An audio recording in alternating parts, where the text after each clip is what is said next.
Le Koryo de Kawasaki, un cheval moderne infatigable. Avec toutes les attentes que les gens ont envers Kawasaki, surtout en ce qui concerne leur moto de pointe, personne n'était préparé à cette nouvelle révélation. Au lieu de 2 roues et d'un moteur, c'est une créature étrange qu'ils mettent en avant. Un robot à 4 pattes qui ne fait pas que courir, mais utilise aussi de l'hydrogène pour fonctionner. Le nom de cette machine, Koryo. Imaginez un cheval qui n'a ni besoin de manger, ni de dormir, ni de se reposer. Retirez les muscles, mettez de l'acier, ajoutez l'intelligence artificielle et un carburant propre. Voici Koryo, un cheval robot moderne capable de traverser des endroits inaccessibles à n'importe quel véhicule à roues. Et la partie la plus incroyable, c'est que vous pouvez le monter comme une moto mais avec 4 pattes. Début de Koryo, ce n'est pas une moto mais un cheval. En avril 2025 à l'expo d'Osaka Kansai, tout le monde attendait. Beaucoup pensaient que Kawasaki allait encore sortir une super moto à grande vitesse. Tout le monde a été surpris lorsqu'un robot cheval est lentement sorti de la scène. Ce n'était pas un robot ordinaire. Il mesure près d'1,5 mètre, à peu près à la hauteur de la poitrine d'une personne ordinaire. Sur sa tête, il y a une visière qui ressemble à celle d'une moto de science-fiction. À l'intérieur, un moteur à hydrogène de 150 cm de long. Il ne fait pas tourner de roues. À la place, il alimente des moteurs électriques dans chaque jambe. Sa force, son intelligence et son silence résident sa puissance. Il fait environ 20 chevaux, assez pour monter une pente raide sans émission. Chaque patte a son propre entraînement, transmettant ainsi le couple au sol. Au lieu de fumer, il rejette seulement de l'eau. La vraie magie est dans les pattes. L'arrière a un bras oscillant, comme une moto. Elle peut donc s'adapter à n'importe quel trou ou pierre. Elle porte un sabot en caoutchouc offrant une bonne adhérence au sable et aux pierres et dispose d'une intelligence artificielle. Elle analyse son environnement et ajuste chaque pas automatiquement, sans bruit comme les autres robots. Elle marche silencieusement et prudemment, comme une chèvre de montagne. On a l'impression d'être sur un vrai cheval, monte sur Kubo. Koryo, c'est comme monter une moto tout-terrain. Selle de cheval, guidon de motard et repose-pied ajustable. Aucun joystick ni commande compliquée, tu utilises juste les mouvements du corps et le poids des pieds. Koryo sait déjà où il va. Un petit écran affiche aussi le niveau de carburant, l'équilibre du corps et la direction prise. Simple et sans distraction, Koryo éclaire le chemin dans l'obscurité avec une lumière au sol semblable à des miettes de pain et même sous le véhicule. C'est pourquoi il semble flotter en marchant. Koryo, solide mais léger, est fait de fibres de carbone et d'alliage léger. Il y a la touche signature vert électrique de Kawasaki. Il pèse environ 180 kg. Le poids assure la stabilité sans nuire à l'agilité. Les bonbonnes d'hydrogène sont derrière la selle. Elles sont 2 et remplaçables instantanément quand elles sont vides, comme sur les motos de course, mais ici, chez Koryo, c'est pour le cheval robot. Ce n'est qu'une partie d'un plan plus vaste. Koryo appartient à Alic Mobility. Kawasaki présente une vision de véhicules à hydrogène, des robots au navire. Ce prototype peut déjà transporter 100 kg. Il peut parcourir 150 miles avec un réservoir et atteindre une vitesse de jogging. En théorie, il transporterait jusqu'à 100 kg. Lors de la démonstration réelle, il peut monter sur des blocs irréguliers sans même renverser le café de son passager. Ce n'est pas seulement un concept, mais un aperçu du futur. Pour l'instant, Koryo n'est encore qu'un prototype. Cela montre la possibilité, quand la roue cède, le pied prend le relais. Avec une énergie propre, l'homme pourra toujours se déplacer. N'importe où, n'importe quand. La question maintenant, le monde est-il prêt pour ce genre de cheval? Le cœur de Koryo. De l'hydrogène inodore, sans fumée ni gêne. Si le cheval a un cœur, Koryo a de l'hydrogène. Une paille moderne adaptée à notre époque. Imaginez du carburant de fusée dans un thermos réutilisable. C'est ce que propose Koryo. Cylindre solide en carbone derrière le siège, rempli d'hydrogène comprimé. S'il est vide, aucun souci. Il suffit d'appuyer sur 2 goupilles à ressort. Retirer l'ancien réservoir, insérer le nouveau. Et clic. C'est encore plus rapide que de mettre un casque. Pas besoin de prise ni d'attente, remplacement et mouvement instantané. Pour les secouristes, gardes forestiers ou personnes actives, inutile d'attendre ou d'être en retard. C'est juste une question de chimie. Des résultats puissants dès qu'on installe un nouveau réservoir. Les 150 cm3 du moteur à hydrogène de Corio s'éveillent. Son bruit, un léger ronronnement tel un chat grondant dans le moteur. Celui-ci n'entraîne pas directement les roues. À la place, vous le souhaitez, et je me sens en il tourne pour générer de l'électricité qui est ensuite transmise au moteur électrique de chaque jambe. Le résultat, hydrogène plus oxygène égale électricité. La seule chose qui en sort, c'est de la vapeur d'eau. Pas de fumée, ni d'odeur d'essence ou de dioxyde de carbone. Juste de la vapeur respectueuse de l'environnement. Et aussi propre pour la conscience. Mais pourquoi l'hydrogène ? Simple, parce qu'il est léger. Pour la même autonomie avec une batterie au lithium, il faut une installation plus lourde et encombrante. Avec l'hydrogène, Corio est léger, contrairement à un rhinocéros en métal ou un cheval mécanique rapide. Remplir un réservoir de gaz est bien plus rapide que recharger une batterie. Il suffit de quelques secondes, moins qu'une pause déjeuner. Cette combinaison, le remplacement rapide et la légèreté, permet à Corio de travailler du matin jusqu'au soir. Même sans borne de recharge proche. L'infrastructure. Le futur arrive. Il faut d'abord transporter l'hydrogène à la montagne ou sur le sentier, ce que prévoit un autre projet de Kawasaki. En 2022, ils ont lancé le Suiso Frontier, le tout premier navire au monde capable de transporter de l'hydrogène liquéfié sur de longues distances. De l'Australie jusqu'à Kobe, au Japon, il a transporté de l'hydrogène ultra froid à moins 253 degrés Celsius, comme un immense thermos. Cela a montré qu'on peut livrer beaucoup d'hydrogène en toute sécurité. Au départ, il venait encore du charbon et du gaz naturel. Aujourd'hui, le Japon progresse avec Kawasaki vers l'hydrogène vert et possède déjà des usines pilotes utilisant l'hydrogène. Ils utilisent le vent de la mer et l'eau des montagnes pour produire de l'hydrogène propre et renouvelable grâce à l'électrolyse. Chaque pas dans cette direction réduit l'empreinte environnementale de Corio, jusqu'à ce que tout soit sans carbone, y compris son voyage et sa source d'énergie. En d'autres termes, l'hydrogène est la nouvelle paille du cheval moderne, mais ce n'est pas pour un vrai cheval. C'est pour un ami métallique qui ne se fatigue pas, ne transpire pas et repart plus propre qu'à son arrivée. Plus de 50 ans de robotique, pas seulement des motos. Avant de créer un cheval robotique, Kawasaki avait déjà une longue histoire dans la conception de machines spécialisées. En fait, l'héritage robotique de l'entreprise a commencé en 1968 lorsqu'elle a collaboré avec Unimation, une entreprise américaine qui a inventé le tout premier robot industriel. Le résultat, le Kawasaki Unimate. 2000 fut le premier robot industriel fabriqué au Japon. À l'époque, il était encombrant, hydraulique et réservé au soudage en usine, marquant le début d'une révolution. Dans les années 80, la série P a lancé leurs premiers robots électriques, plus rapides, propres et faciles à contrôler. La série E a suivi pour les tâches d'assemblage. Et en 1989, la série J est arrivée avec un robot plus flexible. Il maîtrisait les surfaces courbes et évoluait dans des espaces étroits. Dans les années 90, on privilégiait le raffinement. La série Union européenne, en 1992, a apporté un contrôle plus précis et une meilleure répétabilité. C'est très important dans l'industrie électronique où une erreur d'1 millimètre est un gros problème. En 1998, la série S a été lancée pour les travaux de pick and place rapide, puis la série Z pour la peinture et le revêtement. C'est parfait pour les usines automobiles où la couleur doit être uniforme. Une révolution robotique, de l'usine à la salle d'opération.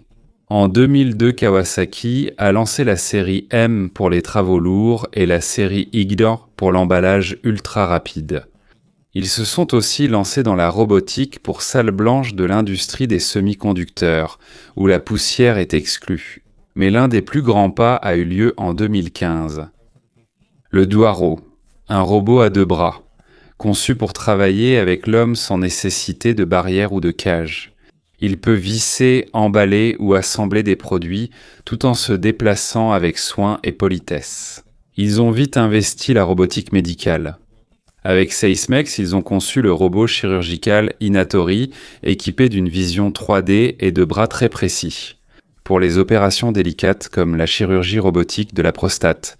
Il a été lancé ici en 2020 comme alternative au système Da Vinci américain. Corio. Ce n'est pas un miracle, juste la suite logique. Ainsi, quand Corio est monté sur scène en 2025, il n'est pas apparu soudainement. Il n'était qu'une nouvelle étape dans le long et continu voyage de Kawasaki. De l'atelier de fabrication à la salle d'opération, jusqu'au sentier de montagne. Les 4 pattes, l'intelligence artificielle et l'énergie hydrogène. Ce n'est pas juste un spectacle. C'est la combinaison de 50 ans d'innovation, de détermination et d'amour pour les machines utiles. Bien qu'ils produisent des motos emblématiques, Corio prouve que Kawasaki ne se limite pas à la route. Même pour l'avenir, il garde des chevaux en réserve. Héritage de la vitesse, comment Kawasaki est-il devenu roi de la moto ? S'il y a une chose qui est imbattable quand il s'agit de la réputation de Kawasaki, c'est cette puissance sans peur, brute, directe, et toujours maîtrisée. Mais cela n'est pas apparu du jour au lendemain. Avant que la marque ne soit reconnue dans le monde entier, ils ont d'abord traversé des épreuves difficiles. Après la Seconde Guerre mondiale, Kawasaki, qui était alors connu pour la fabrication de navires de guerre et d'avions, a décidé de changer de cap, passant des énormes machines aux 2 roues. En 1953, ils ont créé la Kawan, un petit moteur 4 temps de 148 cm3, dans le but de dynamiser le Japon pendant la période de reconstruction. 2 ans plus tard, la Meihatsu 125 a été lancée, leur toute première moto complète. À partir de là, l'entreprise a accéléré son développement. En 1960, ils ont construit une usine exclusivement pour les motos. Dès 1961, ils avaient un réseau de vente national au Japon. Le vrai tournant a eu lieu en 1964 quand ils ont racheté Muro Manufacturing, le plus ancien fabricant de motos du Japon.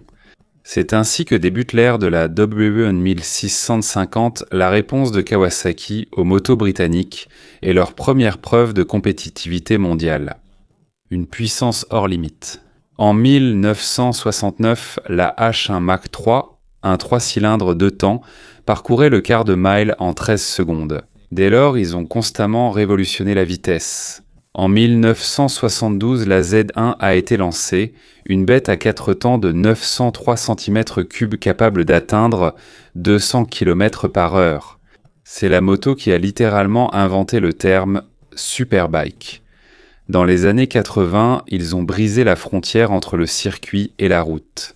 En 1981, ils ont introduit la suspension unitrack à un seul amortisseur. Mais la véritable vedette, c'est la GPZ 900 Ninja.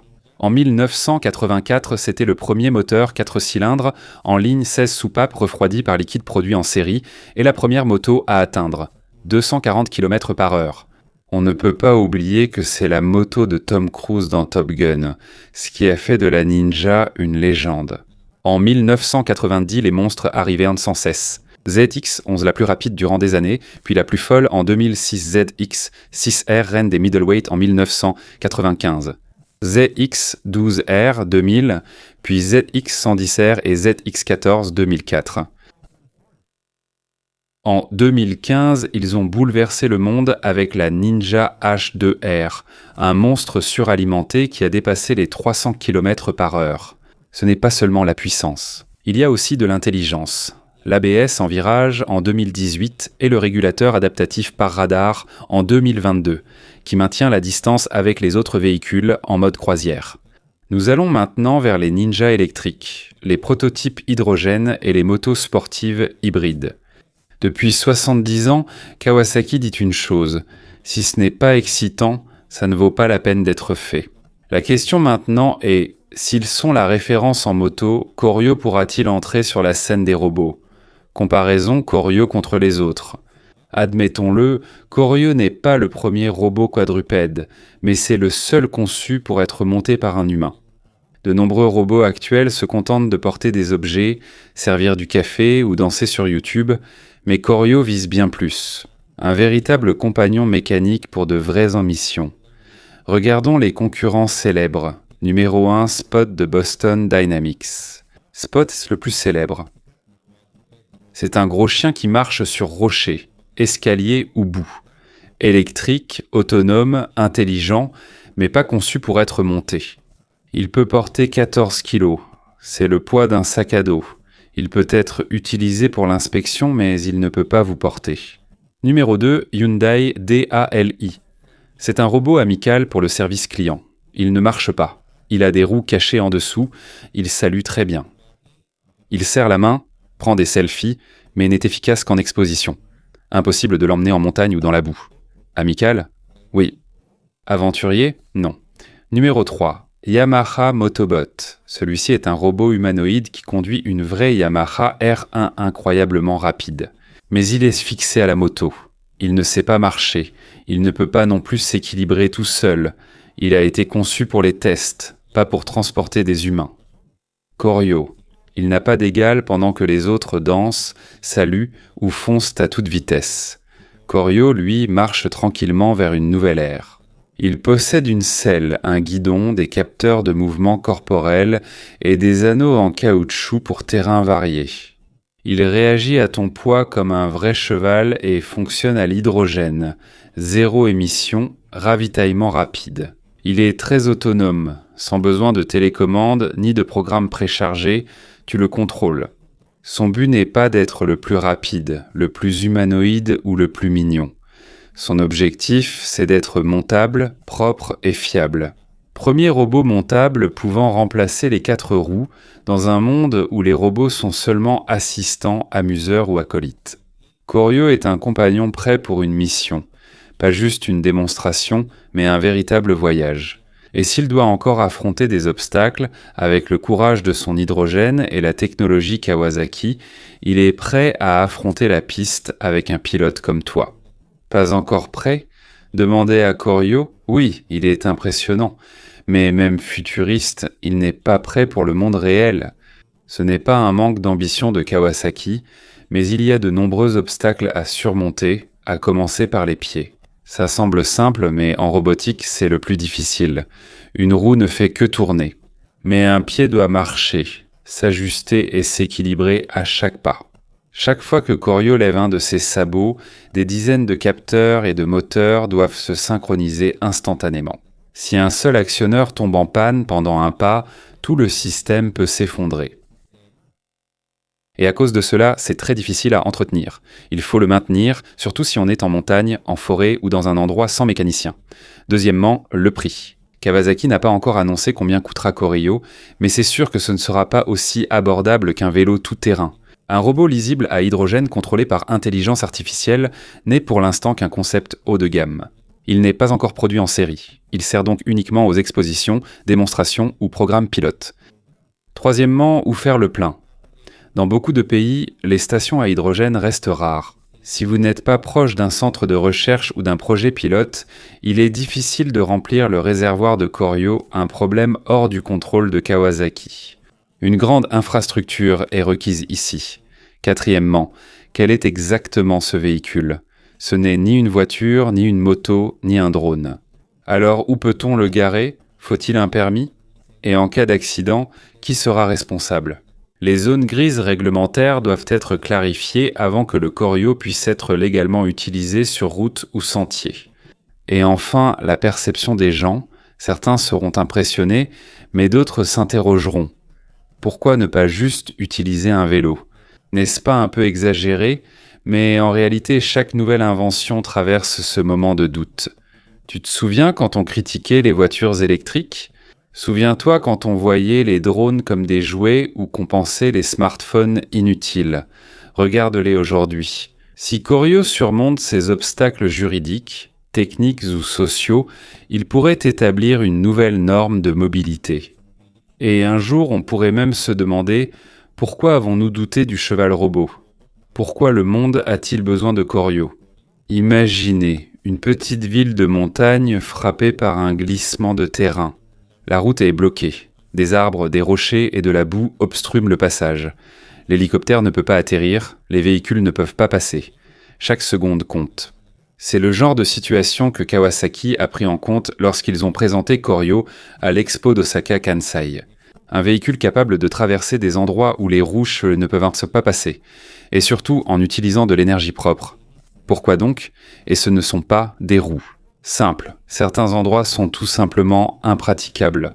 Le robot quadrupède comme Corio peut marcher sur des rochers, grimper des collines, s'adapter à un sol mou sans s'enfoncer ni tomber.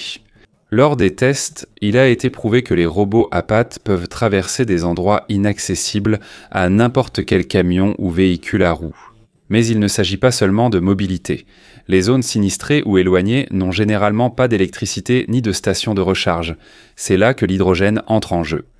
Un petit réservoir facile à remplacer est capable de fournir de l'électricité pendant plusieurs heures, silencieux, sans fumée, et ne rejette que de l'eau. Et il y a plus encore. Cela s'aligne avec le vaste objectif du Japon de promouvoir l'énergie propre. Kawasaki lui-même transporte déjà de l'hydrogène liquéfié de l'Australie vers le Japon en utilisant leur navire Swiss Frontier. Déjà utilisé dans les motos et navires, son intégration à un robot à pattes est logique. Ce n'est pas réservé aux catastrophes, mais aussi utile pour la communauté. Corio n'est pas uniquement pour le sauvetage, il peut aussi servir aux médecins allant dans des cliniques isolées. Il peut être utilisé par les gardes forestiers qui doivent patrouiller dans des forêts sensibles, sans avoir à construire de route. Il peut servir de moyen de mobilité pour les personnes âgées en montagne, où il n'y a plus de jeepney ni de bus. Ce n'est pas juste une machine, mais un pont. De l'énergie propre pour un accès réel, conçu pour les lieux où la technologie manque et où les véhicules traditionnels échouent tant. Et si tu penses, Conti, que c'est déjà impressionnant, attends de voir ce que cette technologie pourra encore débloquer dans les années à venir. Un cheval robotique qui pourrait tout changer. Oui, désormais Corio est un cheval robotique, mais il ne s'agit pas seulement de traverser la forêt ou les sentiers. Le véritable poids de cette technologie réside dans son potentiel à changer notre mode de vie, en ville, dans la forêt et un jour peut-être sur d'autres planètes. Cela paraît de la science-fiction, mais c'est la voie logique de l'énergie propre et de la robotique intelligente. Et si nous poursuivons cela assez longtemps, cela pourrait bien arriver. Commençons par la Terre. Regardons nos villes aujourd'hui. Presque tout est conçu pour les roues. De larges routes, des feux de circulation, des caniveaux, des parkings, tout cela est fait pour les véhicules qui circulent, pas pour les piétons. Corio, lui, marche au lieu de rouler. Il peut monter des escaliers, marcher sur des sentiers étroits et franchir des obstacles que les roues ne peuvent pas passer. Imagine le futur où Corio porte des courses dans le parc. Il aide les personnes en situation de handicap à traverser les rues en pavé. Il fournit aussi des équipements là où il n'y a pas de route.